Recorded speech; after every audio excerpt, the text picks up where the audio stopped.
who he works for and who he serves, and it's not the American people.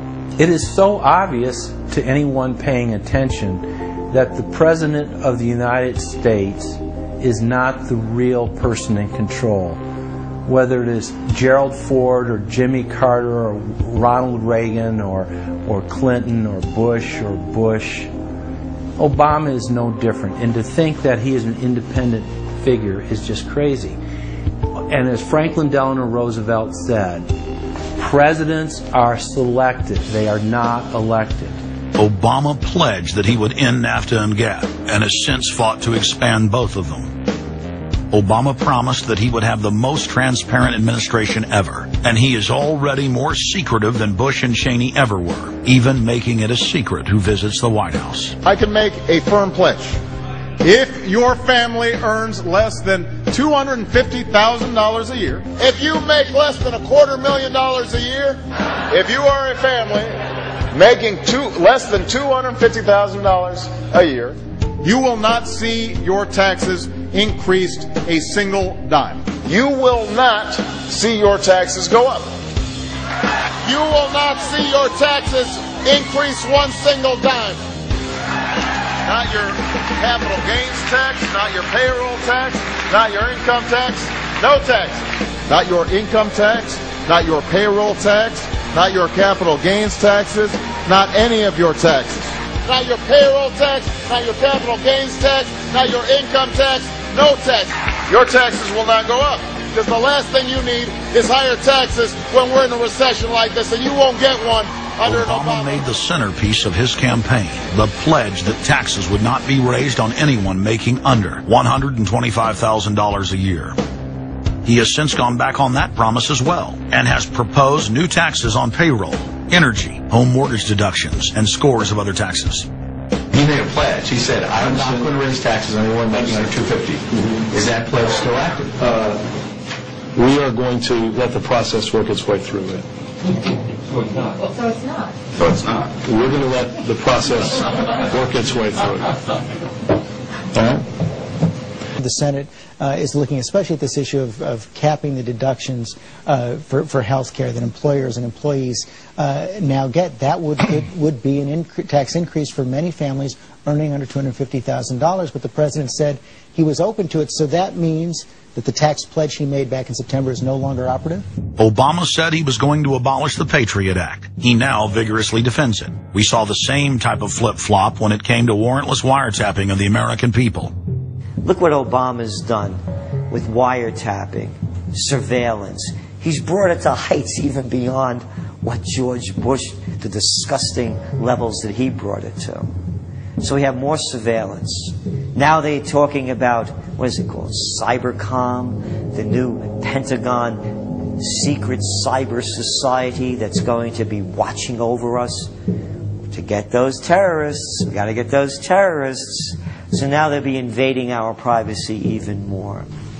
So, I mean, it really almost makes you ask the question, would it have been better if we never invented the Internet and had to use paper and pencil or whatever? Now Obama is setting up the Cybersecurity Command, which the government admits completely ends the Fourth Amendment and allows President Obama to shut off the Internet in the United States whenever he wishes. Indeed, in today's world, acts of terror could come not only from a few extremists in suicide vests, but from a few keystrokes on the computer, a weapon of mass disruption. As part of the new single national security staff announced this week, I'm creating a new office here at the White House that will be led by the Cybersecurity Coordinator. This new control grid is administered by the Pentagon. They just want to keep tabs on us. So we're turning into a surveillance, wiretapped government state. The government is taking more and more control over our lives. I can stand here today as President of the United States and say without exception or equivocation that we do not torture. Obama made a show of investigating torture, but has ignored the Army's own detailed investigative reports, which name the torturers that the White House memos document were following the directives of Bush and Cheney, the men who are most guilty for issuing the infamous orders. Some low-level soldiers have been prosecuted for their role at Abu Ghraib, but no senior officer has been held accountable in any of these cases to date. Heidi?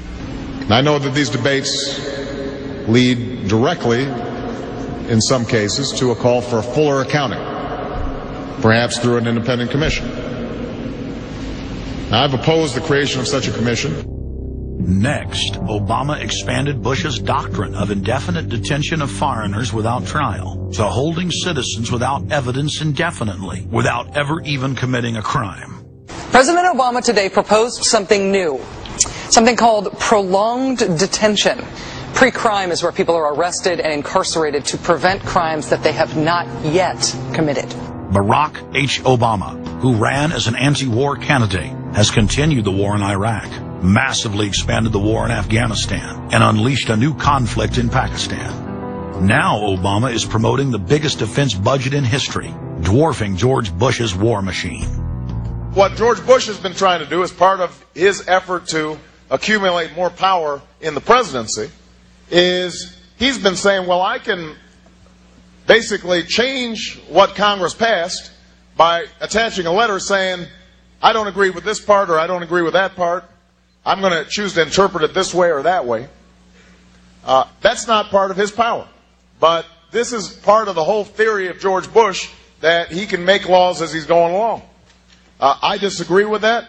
I taught the Constitution for 10 years. I believe in the Constitution and I will obey the Constitution of the United States. We're not going to use signing statements as a way of doing an end run around Congress. All right?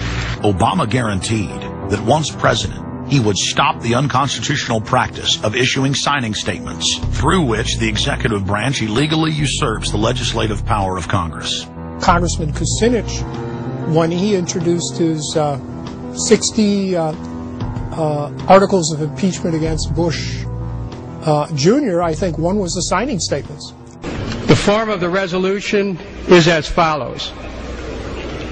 A resolution, articles of impeachment of George Bush, President of the United States. Resolved, that President George W. Bush be impeached for high crimes and misdemeanors. Article 26. Announcing the intent to violate laws with signing statements, and in violation of his constitutional duty under Article 2, Section 3 of the Constitution, to take care that the laws be faithfully executed, has used signing statements to claim the right to violate acts of Congress even before he signs those acts into law. Same analysis would apply to Obama, and a fortiori because he taught constitutional law. He knows better. He's a lawyer licensed to practice law, who, as I am, who took an oath when he was licensed to uphold the Constitution and laws of the United States of America. With his signature on the spending bill also came Obama's first signing statement, a presidential declaration freeing him from following some of the bill's contents. I believe in the Constitution and I will obey the Constitution of the United States. We're not going to use signing statements as a way of doing an end run around Congress. All right? He also promised that he would call on Congress to take at least 5 days to read new legislation before it was voted on. When there's a bill that ends up on my desk as president, you, the public, will have 5 days to look online and find out what's in it before I sign it, so that you know what your government's doing. But from his first day in power, he has aggressively pressured Congress to quickly pass bills before lawmakers and the public even have a chance to see them. Will state his parliamentary inquiry. Speaker, in order to try to figure out what we're doing, how much damage the country, I tried to get a copy of the bill.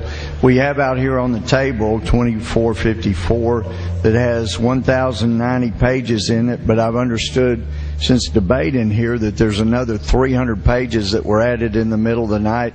My inquiry is, how do I get a copy of the other 300 pages that people on here or here on the floor hadn't had a chance to read or see? Where do we get that before we cram this down?